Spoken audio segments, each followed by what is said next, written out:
Hello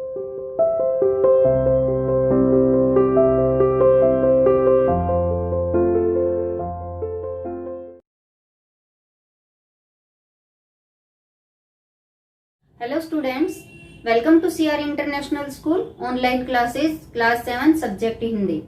देखिए बेटा, कैसे हो आप? आशा करती हूँ सभी आप अपने घर पर स्वस्थ होंगे, सुरक्षित होंगे। देखिए बेटा, आज हम अपनी हिंदी की क्लास में हमारा चैप्टर 7 जिसका नाम है कर्ण, वो शुरू कर रहे हैं। यहाँ पर एक अगला कैरेक्टर आया है कर्ण, कि कर्ण कौन था।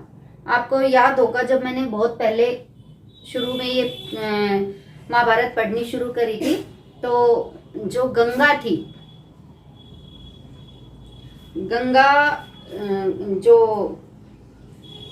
जो कुंती थी, कुंती को शादी से पहले एक देवता से, ऋषि से वरदान मिला था कि तू जिस भी देवता को स्मरण करेगी वो जो देवता है वो अपने ही समान तुझे एक पुत्र देंगे। तो उसने सूर्य देव का स्मरण किया, तो सूर्य भगवान ने उसको अपने ही समान तेजस्वी पुत्र प्राप्त किया था। तो उस समय कुंती की शादी नहीं हुई थी, तो उसने लज्जा के कारण, समाज के तानों के कारण जो है अपने पुत्र का त्याग कर दिया था। तो यही थे कर्ण। तो कर्ण कौन थे? कुंती के पुत्र थे। कुंती को वो पुत्र कैसे प्राप्त हुए थे? सूर्य ने उन्हें वरदान के रूप में कर्ण को उपहार स्वरूप दिया था। ठीक है बेटा, देखिए अभी ये चैप्टर है कर्ण। क्या है इसमें देखिए। पांडवों ने पहले कृपाचार्य से और बाद में द्रोणाचार्य से अस्त्र शस्त्र की शिक्षा पाई। जब उनको विद्या में काफी निपुणता प्राप्त हो गई तो एक बाहरी समारोह किया गया, जिसमें सबने अपने कौशल का प्रदर्शन किया। इसमें क्या थे, जो कौरव और पांडव थे उन्होंने सारी अस्त्र शस्त्र विद्या ले चुके थे।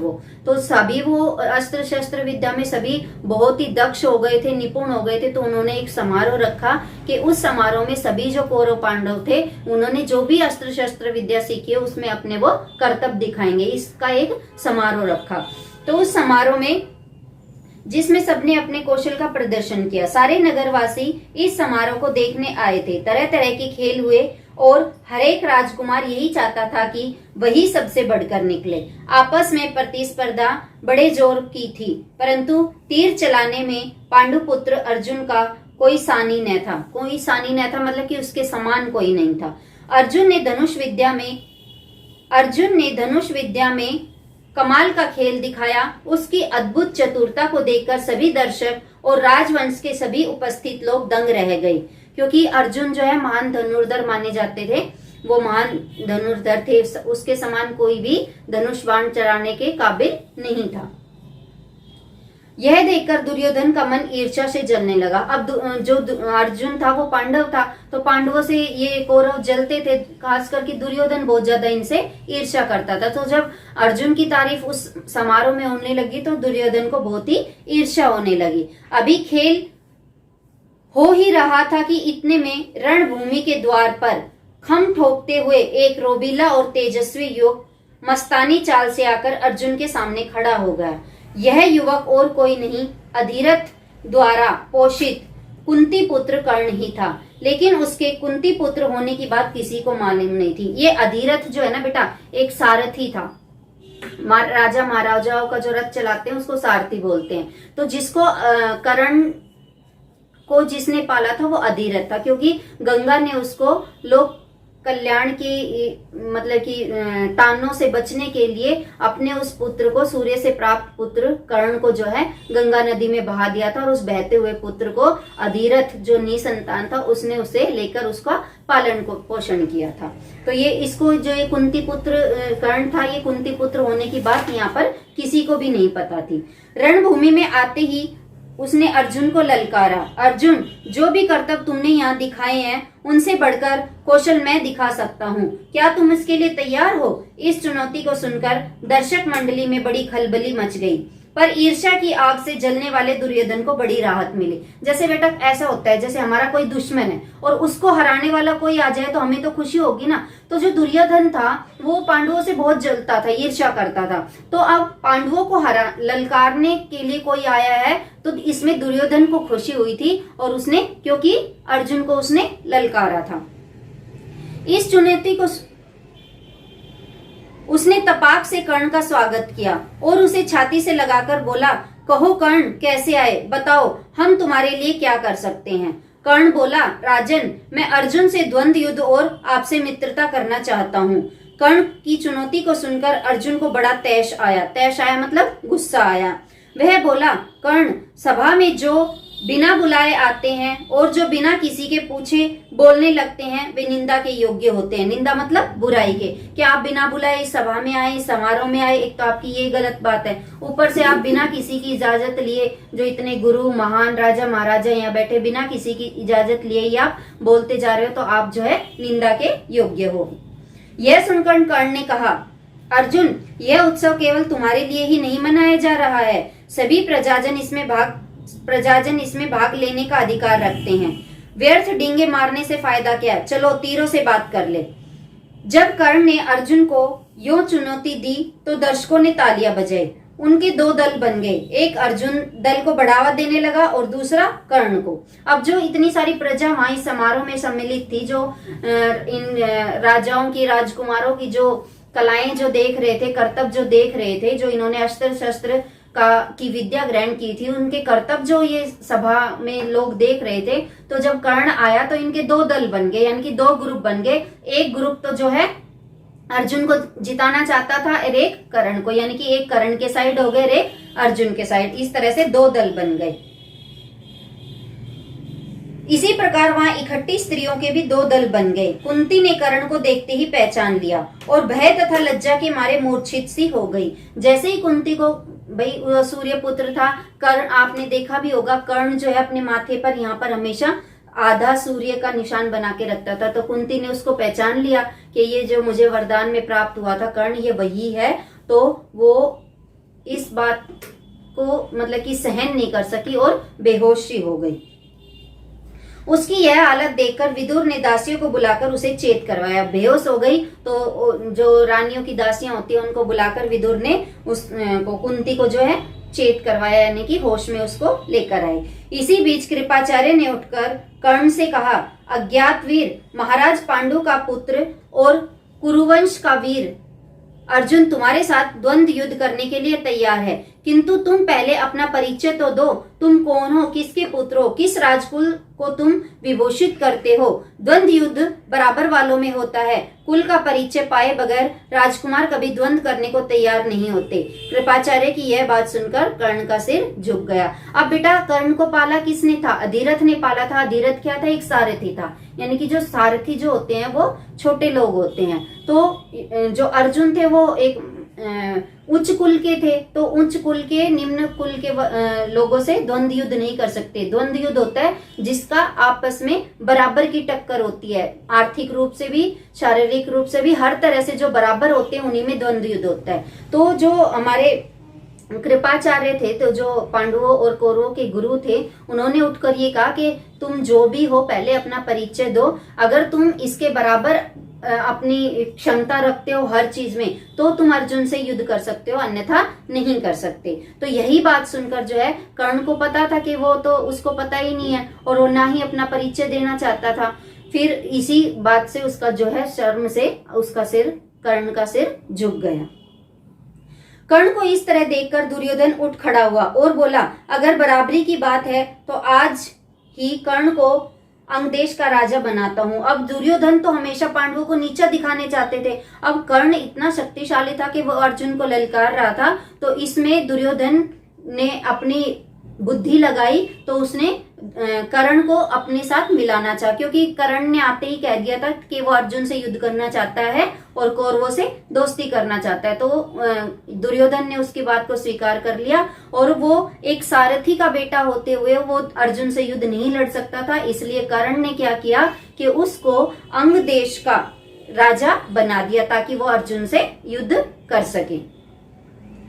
यह कहकर दुर्योधन ने तुरंत पितामह भीष्म एवं पिता धृतराष्ट्र की अनुमति लेकर वही रंगभूमि में राज्याभिषेक की सामग्री मंगवाई और कर्ण का राज्याभिषेक करके उसे अंग देश का राजा घोषित कर दिया। अब वो उसको राजा बना दिया, उसका राज्याभिषेक भी कर दिया। अब यहाँ पर पक्का हो गया कि कर्ण ही जो है अंग देश का राजा है। इतने में बूढ़ा सारथी अधिरथ बूढ़ा सारथी अधिरथ कर्ण जिसके साथ आया था, अपने पिता के साथ ही आया था और इसके पिता रथ को चला के लाए थे, तो वो जो है सभा में आ गया, जिसने कर्ण को पाला था। लाठी टेकता हुआ और भय के मारे कांपता हुआ सभा में प्रविष्ट हुआ।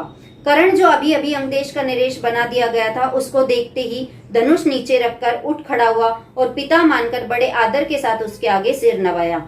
बूढ़े ने भी बेटा कहकर उसे गले लगा लिया। यह देखकर भीम खूब कह कहा मारकर हंस पड़ा और बोला, सारथी के बेटे, धनुष छोड़कर हाथ में चाबुक लो, चाबुक वही तुम्हें शोभा देगा। तुम भला कब से अर्जुन के साथ द्वंद्व युद्ध करने के योग्य हो गए हो। यह सब देखकर सभा में खलबली मच गई। इस समय सूरज भी डूब रहा था, इस कारण सभा विसर्जित हो गई। मशालों और दीपकों की रोशनी में दर्शक वृंद अपनी अपनी पसंद के अनुसार अर्जुन, कर्ण और दुर्योधन की जय बोलते हुए जाते हैं। अब यहाँ पर क्या हुआ, वो राजा तो बन गया, राजा बन गया तो जो उसके बाहर उसके पिता जो रथ पर थे वो सभा में आए। जैसे ही वो सभा में आए तो जो पहले बच्चे होते थे वो अपने बड़ों को देखते ही चरण स्पर्श करते थे, सिर झुकाते थे। इस तरह जैसे ही कर्ण के पिता उस सभा में आए तो कर्ण ने धनुष्बाण को नीचे रख दिया और पिता के चरणों में शीश नवाया। तो यही देखकर भीम जो है बहुत खुश हुआ, हंसा वो पूरी सभा में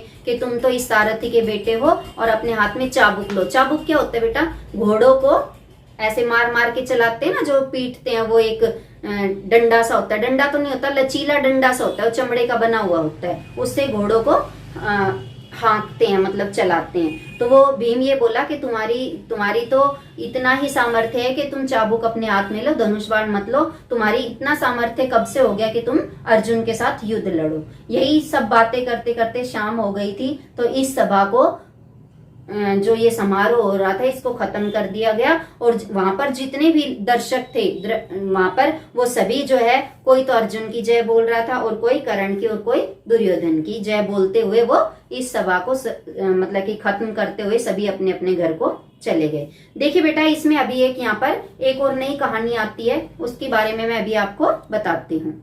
देखिए बेटा, इसमें एक अगली छोटी सी घटना और क्या है, सुनिए कि इसमें क्या होता है। जो कर्ण थे वो भी अर्जुन की तरह बहुत ही महान धनुर्धर थे कि इंद्र को पता था कि जो इतनी शक्तियां कर्ण के पास है उसके होते हुए जो है अर्जुन कर्ण से हार जाएगा। तो यहाँ पर इंद्र जो है एक चाल चलते हैं। वो चाल क्या है, देखिए।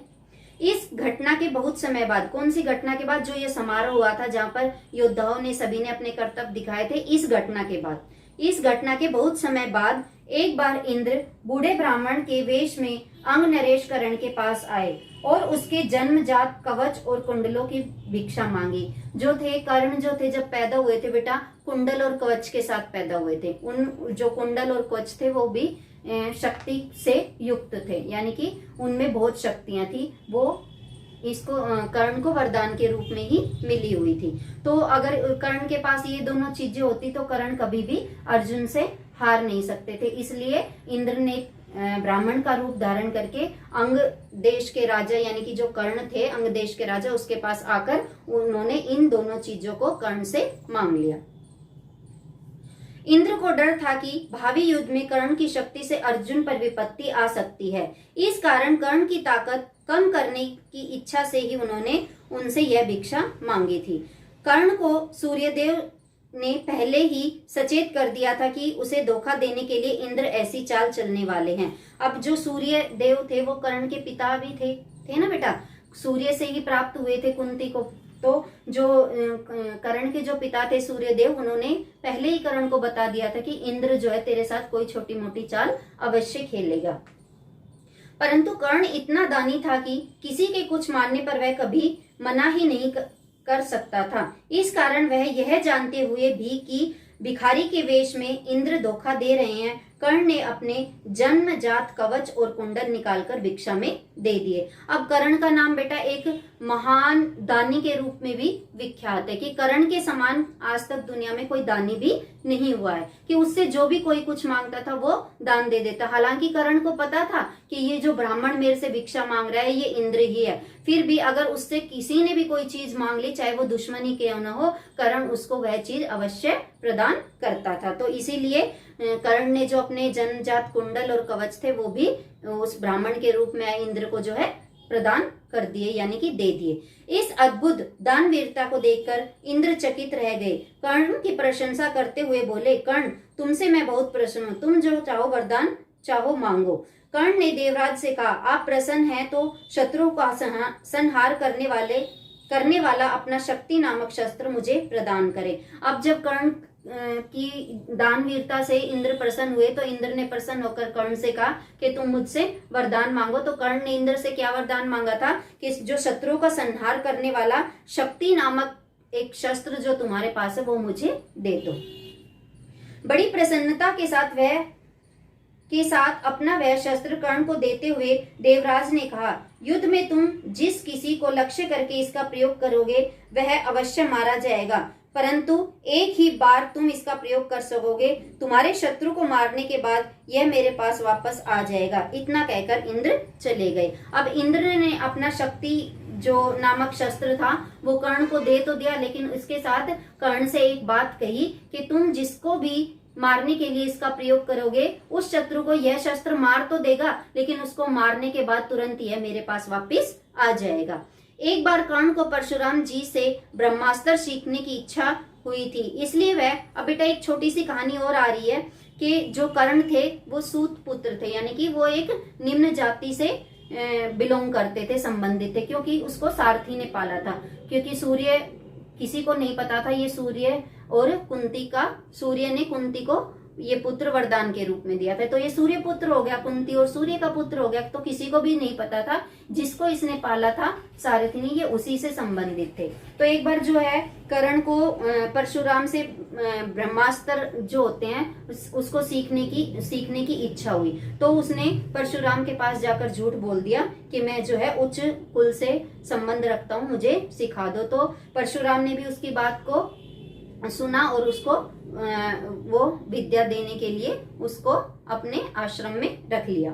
एक बार कर्ण को परशुराम जी से ब्रह्मास्त्र सीखने की इच्छा हुई, इसलिए वह ब्राह्मण के वेश में परशुराम जी के पास गया और प्रार्थना की कि उसे शिष्य स्वीकार करने की कृपा करे। परशुराम जी ने उसे ब्राह्मण समझकर शिष्य बना लिया। इस प्रकार छल से कर्ण ने ब्रह्मास्त्र चलाना सीख लिया। कि परशुराम जी से कर्ण ने ब्रह्मास्त्र चलाना सीखा था कि वो ब्राह्मण का वेश करके गया था, वो था तो सारथी का पुत्र लेकिन ब्राह्मण का वेश बदल कर गया था और उसने झूठ बोलकर परशुराम जी से ब्रह्मास्त्र चलाना सीख लिया। एक दिन परशुराम कर्ण की जांग क्या होती है बेटा, थाइस जो होती है, पर सिर रखकर सो रहे थे। इतने में एक काला बोरा कर्ण की जांग के नीचे घुस गया और काटने लगा। कीड़े के काटने से कर्ण को बहुत पीड़ा हुई और जांग से लहू की धारा बहने लगी, यानी कि उसकी थाई से उस कीड़े ने कर्ण को काटना शुरू कर दिया। जब कीड़े ने उसको काटा तो वहां से उसका खून बहना शुरू हो गया। पर कर्ण ने इस भय से कि कहीं गुरुदेव की नींद न खुल जाए, जांग को जरा भी नहीं हिलाया डुलाया।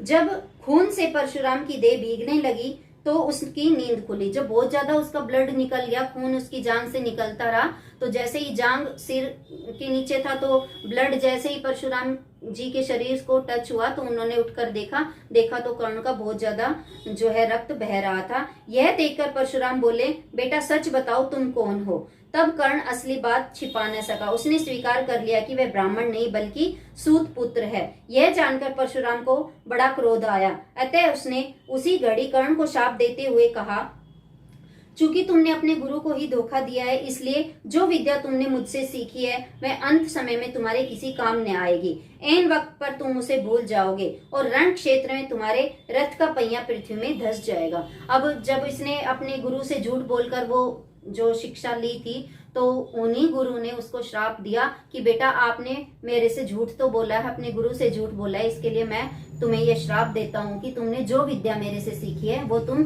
जिस टाइम उसका प्रयोग करना चाहोगे उसी टाइम तुम उसको भूल जाओगे, और जिस रथ पर तुम इसका ब्रह्मास्त्र विद्या का प्रयोग करोगे, जिस रथ पर आप उस समय होगे उस रथ का पहिया धंस जाएगा और तुम्हारा संहार हो जाएगा, यानी कि तुम मर जाओगे। परशुराम जी का यह शाप झूठा न हुआ। जीवन भर कर्ण को उनकी सिखाई हुई ब्रह्मास्त्र विद्या याद रही, पर कुरुक्षेत्र के मैदान में अर्जुन से युद्ध करते समय कर्ण को वह याद न रही। दुर्योधन के घनिष्ठ मित्र कर्ण ने अंत समय तक कौरवों का साथ न छोड़ा। कुरुक्षेत्र के युद्ध में भी भीष्म तथा आचार्य द्रोण के आहत हो जाने के मतलब बेटा वो शरीर से बूढ़े हो गए या वो मरने के कगार पर पहुंच गए, तो उसके बाद इन दोनों के बाद दुर्योधन ने कर्ण को ही कौरव सेना का सेनापति बनाया था। कर्ण ने 2 दिनों तक अद्भुत कुशलता के साथ युद्ध का संचालन किया। आखिर जब शापवश उसके रथ का पहिया जमीन में धंस गया और वह धनुष बाण रखकर जमीन में धसा हुआ पहिया निकालने का प्रयत्न करने लगा, तभी अर्जुन ने उस महारथी पर प्रहार किया। माता कुंती ने जब यह सुना तो उसके दुख का पार न रहा। अब क्या हुआ कि जैसे ही कर्ण जो है अर्जुन से युद्ध कर रहे थे, जब उस पर शाप का असर होने लगा, जो हमारे